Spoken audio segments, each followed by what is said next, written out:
Hey everyone, ready to dive in. Today we're doing things a little differently.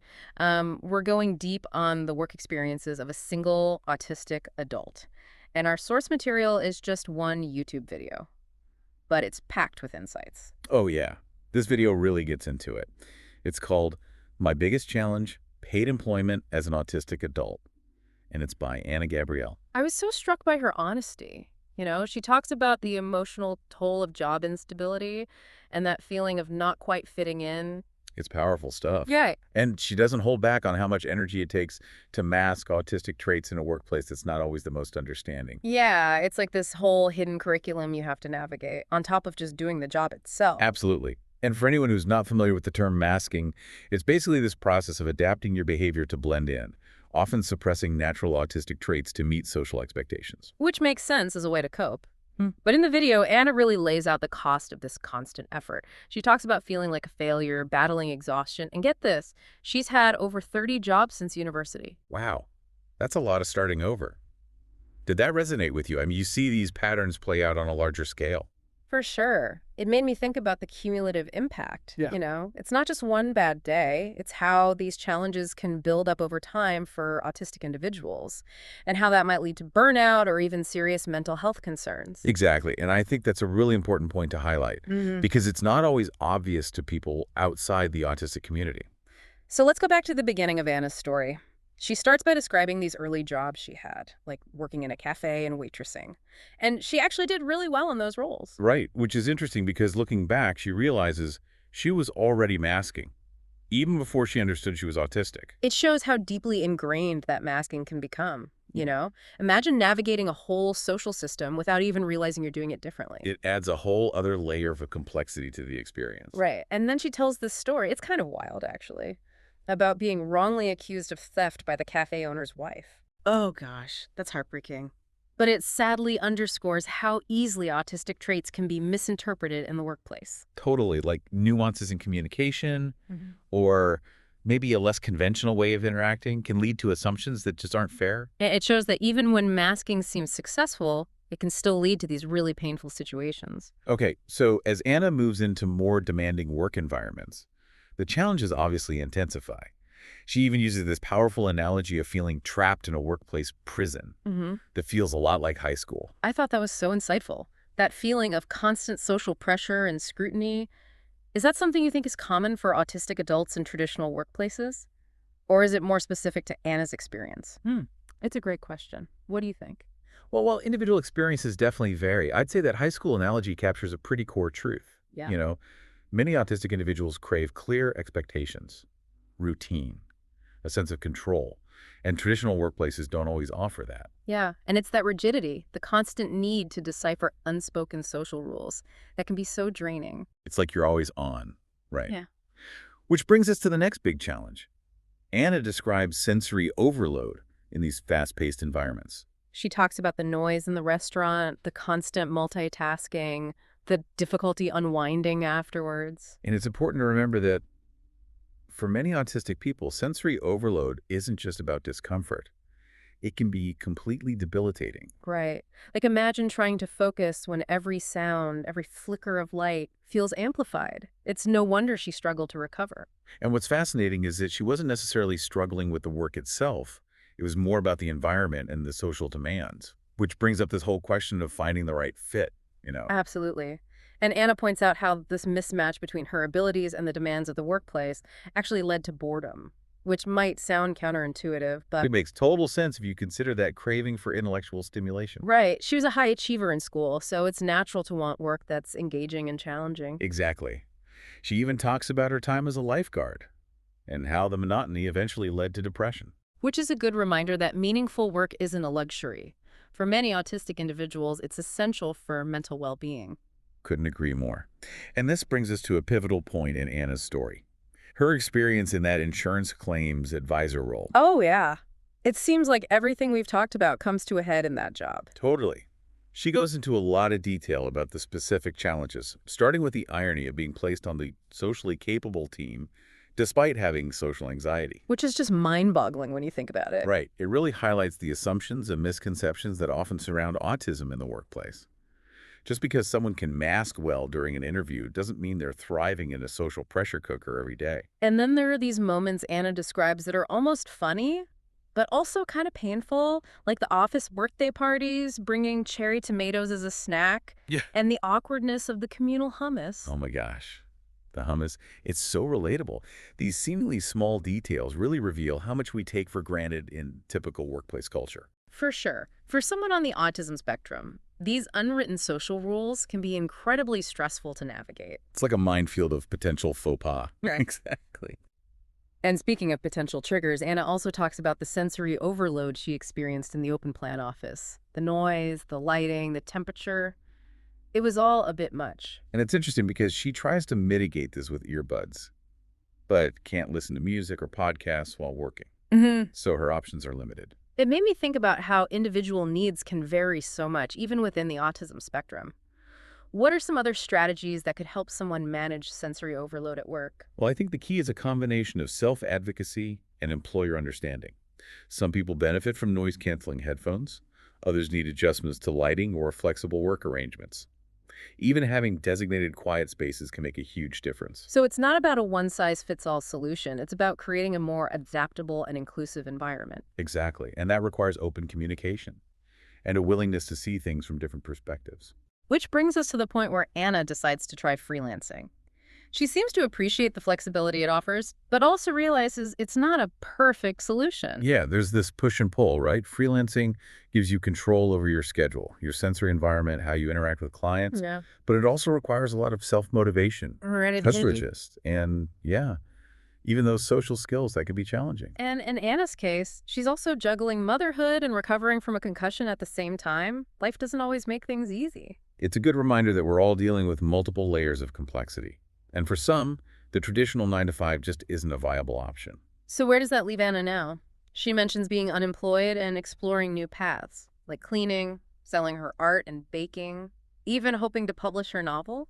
I find this part of her story particularly inspiring. It's about embracing that entrepreneurial spirit, diversifying income streams, and finding ways to incorporate your passions into your work. Like she's creating a customized work life that plays to her strengths. It makes me think about that idea we hear a lot these days, the gig economy. Do you think this shift towards more flexible work arrangements could be beneficial for autistic individuals in general? There's definitely potential. Yeah. The traditional job market can be very unforgiving, especially for those who don't fit the neurotypical mold. But the gig economy comes with its own set of challenges.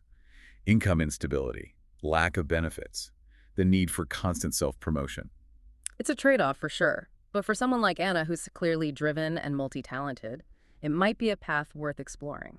And it's exciting to see her combining practical skills like cleaning with her creative outlets.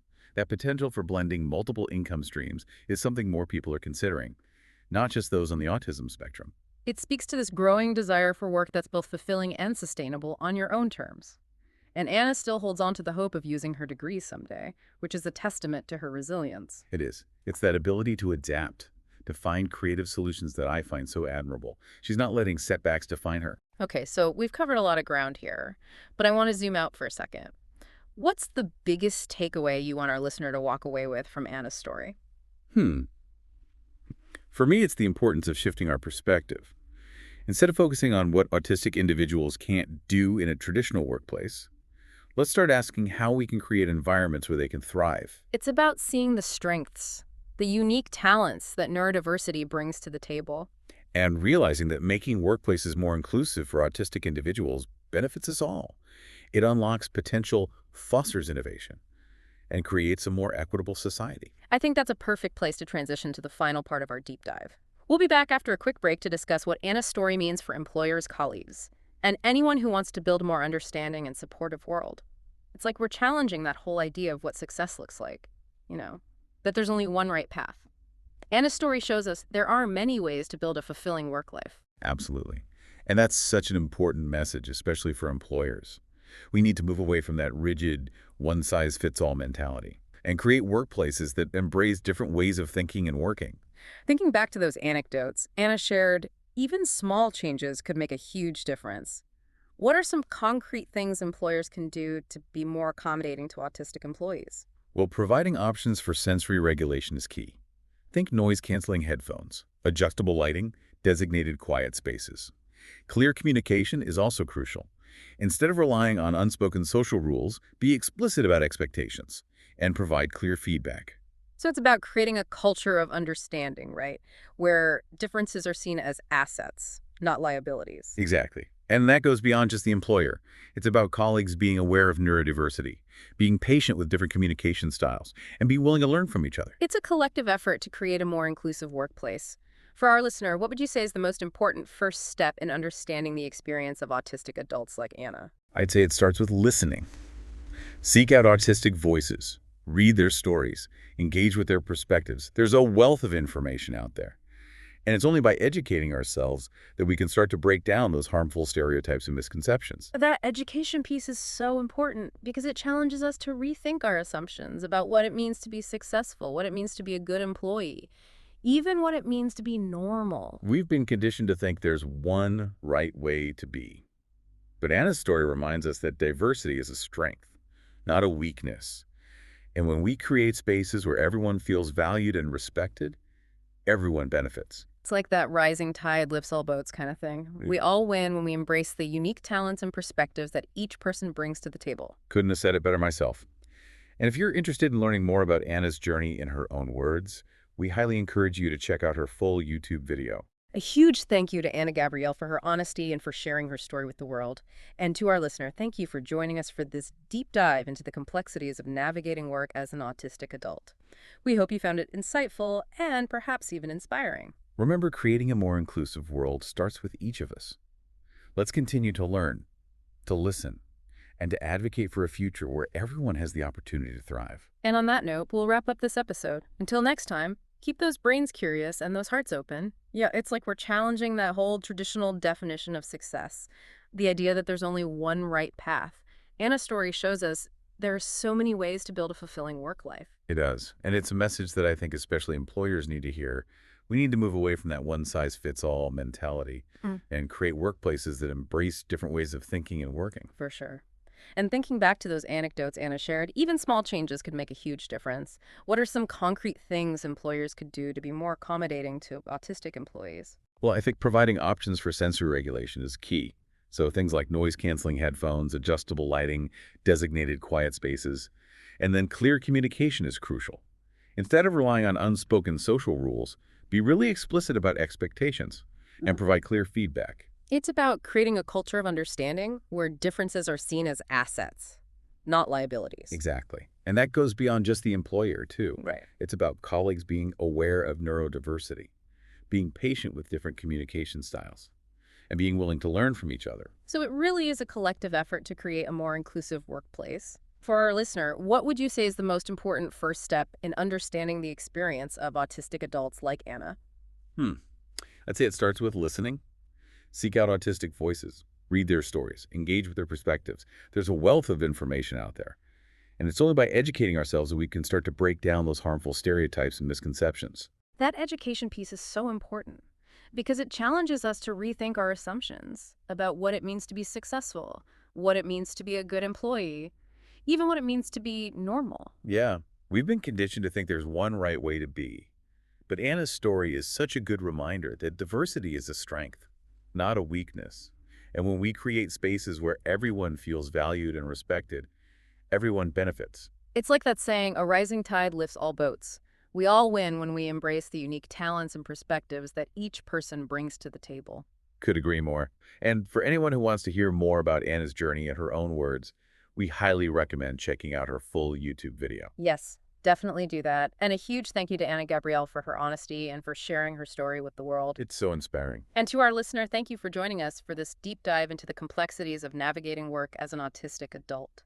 We hope you found it insightful and perhaps even inspiring. Remember, creating a more inclusive world starts with each of us.